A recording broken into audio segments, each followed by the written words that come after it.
Hi, I'm Ben. I've been a member of Klassiki for about 6 months now, and I've chosen I Am 20 as my community screening choice. I Am 20 is a fantastic film that very nearly went unseen. Marlen Khutsiev began production at the height of the Khrushchev thaw, and he brought a level of political ambiguity that hadn't been seen in Soviet cinema for some time.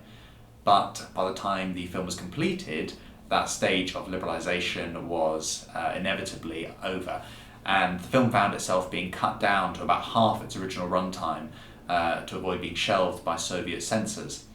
Fortunately, the version you can see on Klassiki isn't that. It is a version that Khutsiev returned to in the 1980s in order to restore his original vision.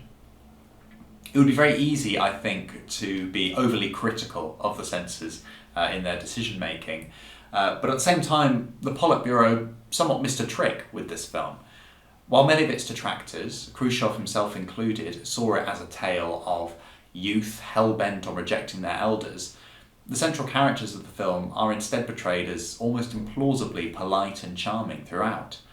These young Muscovites of the 60s spend their early adulthood meandering through their city and hosting parties and raising families with such an easygoing air that at times the film feels like propaganda.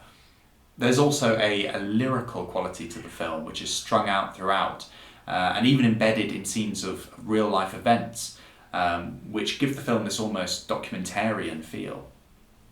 It's also unique in cinematic history as being the only film in which you can watch Andrei Tarkovsky both dance and be slapped. So do look out for that, and I hope you enjoy I Am 20 as much as I do.